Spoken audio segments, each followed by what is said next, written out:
ಮಿಟ್ಟೆ ಗ್ಯಾಂಗ್ಗೆ ಖಡಕ್ ಎಚ್ಚರಿಕೆ ನೀಡಿದ ಇನ್ಸ್ಪೆಕ್ಟರ್ ನವೀನ್ ಕುಮಾರ್. ರೌಡಿ ಪರೇಡ್ನಲ್ಲಿ ಖಡಕ್ ಎಚ್ಚರಿಕೆ ನೀಡಿದ ಇನ್ಸ್ಪೆಕ್ಟರ್. ದೊಡ್ಡಬಳ್ಳಾಪುರ ಗ್ರಾಮಾಂತರ ಪೊಲೀಸ್ ಠಾಣಾ ವ್ಯಾಪ್ತಿಯಲ್ಲಿ ರೌಡಿ ಶೀಟರ್ಗಳ ಪರೇಡ್. ಈ ವೇಳೆ ಕೊಲೆ ಆರೋಪಿ ನರಸಿಂಹಮೂರ್ತಿ ಅಲಿಯಾಸ್ ಮಿಟ್ಟೆ ಹಾಗೂ ಸಹಚರರಿಗೆ ಖಡಕ್ ವಾರ್ನಿಂಗ್ ಅನ್ನು ಕೊಟ್ಟಿದ್ದಾರೆ. ಶ್ರೀನಿವಾಸ್ ಅಲಿಯಾಸ್ ಚಿಕ್ಕ ಮಿಟ್ಟೆಗೆ ಕಾನೂನಿನ ಪಾಠ, ಮತ್ತೆ ಬಾಲ ಬಿಚ್ಚಿದ್ರೆ ಮತ್ತೆ ಜೈಲಿಗೆ ಕಳಿಸುವ ಎಚ್ಚರಿಕೆ. ಯಾವುದೇ ಕಾನೂನು ವಿರೋಧಿ ಚಟುವಟಿಕೆಯಲ್ಲಿ ಭಾಗಿಯಾಗಬಾರದು ಅಂತ ಹೇಳಿದ್ದಾರೆ. ಮತ್ತು ಇನ್ನು ಪ್ರತಿನಿತ್ಯ ಬೀಟ್ ಪೊಲೀಸರವರ ಚಲನವಲನಗಳ ಬಗ್ಗೆ ನಿಗಾ ಇಡುವಂತೆ ಸೂಚನೆ ನೀಡಿದ್ದಾರೆ. ಇವರ ಕೆಲಸ ದಿನನಿತ್ಯದ ವ್ಯವಹಾರದ ಬಗ್ಗೆ ಮಾಹಿತಿ ನೀಡಬೇಕು ಅಂತ ಎಚ್ಚರಿಕೆ. ರೌಡಿ ಪರೇಡ್ನಲ್ಲಿ 43 ರೌಡಿ ಶೀಟರ್ಗಳು ಭಾಗಿ. ದೊಡ್ಡಬಳ್ಳಾಪುರ ಗ್ರಾಮಾಂತರ ಪೊಲೀಸ್ ಠಾಣೆಯಲ್ಲಿ 1 ರೌಡಿ ಶೀಟರ್ಗಳು. ಬೆಂಗಳೂರು ಗ್ರಾಮಾಂತರ ಜಿಲ್ಲೆಯ ದೊಡ್ಡಬಳ್ಳಾಪುರ ಗ್ರಾಮಾಂತರ ಠಾಣೆ.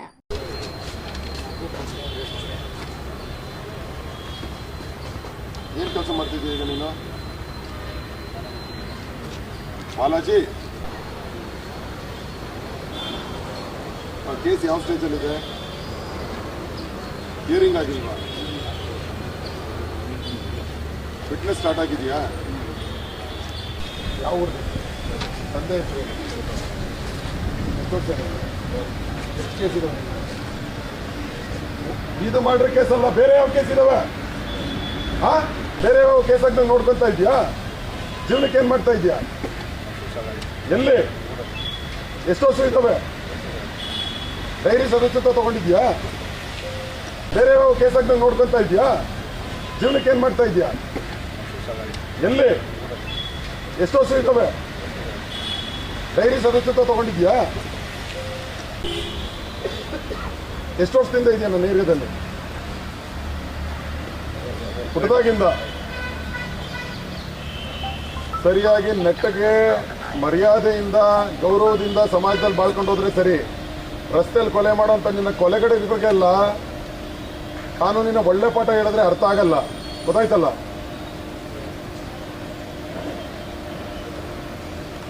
ಯಾವ ಊರಿಗೆ? ತಂದೆ ಹೆಸರು ಎಷ್ಟು ಕೇಸ್ ಇದಾವೆ? ಇದು ಮಾಡ್ರೆ ಕೇಸ್ ಅಲ್ಲ, ಬೇರೆ ಯಾವ ಕೇಸ್ ಇದಾವೆ?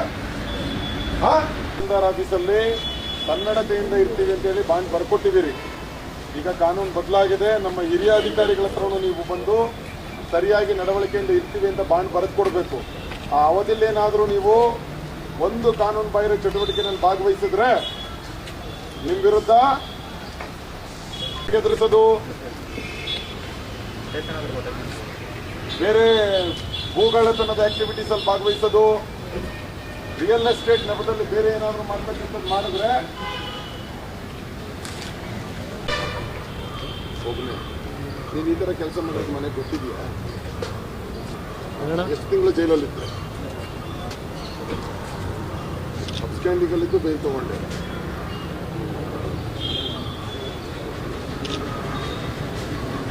ಹೇಗಿದ್ರೆ ಗೌರವ ಕೊಡ್ತೀವಿ, ಇಲ್ಲ ಅಂತಂದ್ರೆ ಏನು ಕಾನೂನಲ್ಲಿದೆ ಅದನ್ನ ಮಾಡ್ತೀವಿ. ಗೊತ್ತಾಯ್ತಲ್ಲ? ಇಲ್ಲಿ ಸಾಚತರ ನೀನು ಹೇಳೋದು ಅವಶ್ಯಕತೆ ಇಲ್ಲ, ನಾವು ಕೇಳೋದು ಅವಶ್ಯಕತೆ ಇಲ್ಲ. ನಾವು ಚೆಕ್ ಮಾಡಿದಾಗ ಇರಬೇಕು.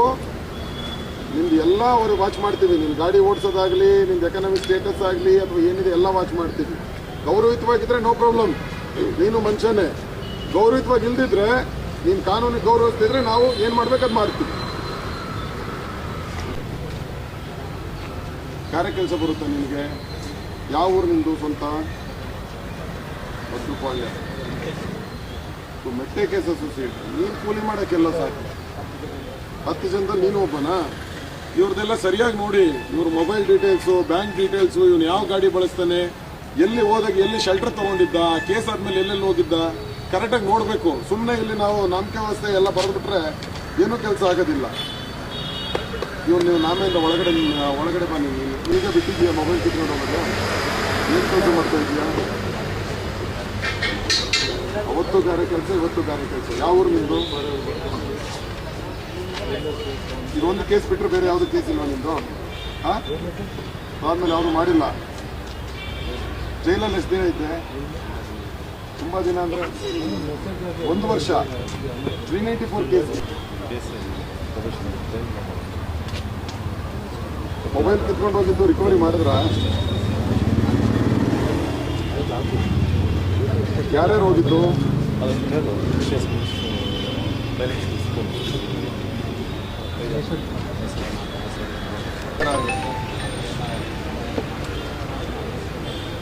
ಅನ್ಎಕ್ಸ್ಪೆಕ್ಟೆಡ್ ಮರ್ಡರ್ ಏನಿರಲ್ಲಪ್ಪ. ಒಬ್ಬ ಮನುಷ್ಯನ ಸಾಯಿಸುವಾಗ ಅನ್ಎಕ್ಸ್ಪೆಕ್ಟೆಡ್ ಅನ್ನೋದು ಇರೋದೇ ಇಲ್ಲ. ಉದ್ದೇಶ ಇರ್ತದೆ, ಯೋಚನೆ ಮಾಡಿರ್ತೀರಿ, ಪ್ಲಾನ್ ಮಾಡಿರ್ತೀರಿ, ಪ್ರಿಪ್ರೇಷನ್ ಮಾಡಿರ್ತೀರಿ, ಎಕ್ಸಿಕ್ಯೂಷನ್ ಮಾಡಿ. ಹೆಂಗೆ ನೀವು ಅನ್ಎಕ್ಸ್ಪೆಕ್ಟೆಡ್ ಮಾಡೋಕ್ಕಾಗ್ತದೆ? ಇವ್ರ ಬಗ್ಗೆ ನಿಗಾ ಇಡಿ. ಸರಿ, ಈ ಕಡೆ ಬನ್ನಿ. ಪ್ರತಿಯೊಬ್ಬರದ್ದು ಫೋನ್ ಡೀಟೇಲು, ವಾಟ್ಸಪ್ಪು, ನಮ್ಮ ಇನ್ಸ್ಟಾಗ್ರಾಮು, ಮತ್ತು ಏನು ಇವರು ಎಲ್ಲಿ ಸೇರ್ತಾರೆ, ಇವ್ರದ್ದು 2 ವೀಲರು 4 ವೀಲರು, ಇವ್ರ ಸಹಚರರದ್ದು ಪ್ರತಿಯೊಂದು details, Aadhaar card, PAN number, ಪ್ರತಿಯೊಂದು ವಿಚಾರ ತಗೊಳ್ಳಿ.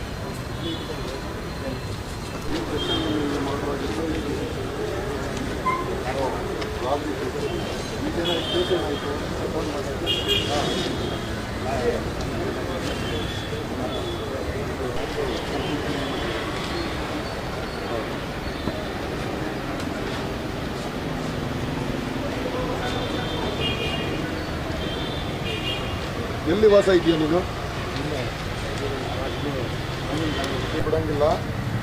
ಯಾವ ಇದ್ದಾವೆ? ಎಷ್ಟು ವರ್ಷದ ಇಲ್ಲದಿದೆ? ಡೇಟ್ ಇನ್ನೂ ಇದುವರೆಗೂ ಇನ್ನೂ ಸಾಕ್ಷಿಗಳು ಬಂದಿಲ್ಲ.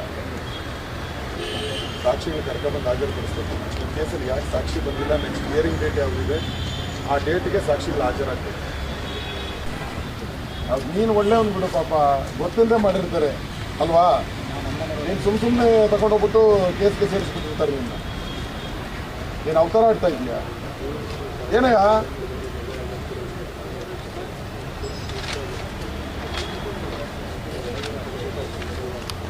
ಎಷ್ಟು ಕಟ್ತೀಯ ತಿಂಗಳ? 9,000 ರೂಪಾಯಿ. ದುಡಿಮೆ ಆಗುತ್ತಾ ಅಷ್ಟು? ಡ್ರೈವಿಂಗ್ ಲೈಸೆನ್ಸ್ ಇದೆಯಾ ನಿನ್ನ ಆಟೋದು? ಇನ್ಶೂರೆನ್ಸ್ ಮಾಡಿಸಿದ್ಯಾ? ನಿಮ್ದು ಆಗಿದ್ದಾದ್ಮೇಲೆ ಯಾವ್ದನ್ನ ಕೇಸ್ ಆಗಿದೆಯಾ ನೋಡಿ. ನೀವೀಗ ಆಟೋ ಓಡಿಸ್ತಿರ್ತೀಯಲ್ಲ, ಏನಾದರೂ ಕೆಟ್ಟವರು ಅಥವಾ ಈ ಥರದ್ದು ಏನಾದರೂ ಘಟನೆಗಳು ನಡೆದಾಗ ಇನ್ಫಾರ್ಮೇಷನ್ ಕೊಡ್ಬೇಕು. ನೀನು ಬರೀ ನೀನು ಒಂದೊಂದು ಹಾಕಿ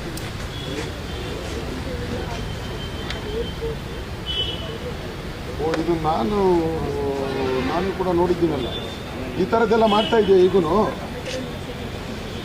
ಈ ಕೇಸ್ಗೆ ಪಕ್ಕಾ ಸಾಕ್ಷಿ ಹಾಜರಾಗಬೇಕು. ಇಂಥ ಕ್ರಿಮಿನಲ್ಸ್ಗೆ ಕಾನೂನು ಪ್ರಕಾರ ಶಿಕ್ಷೆ ಆಗಬೇಕು.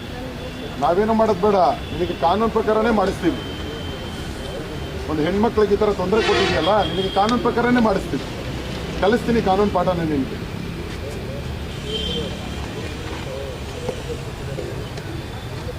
ಜೈಲಾಗಿದ್ರೆ ಹೊಸಬ್ರು ಯಾರು?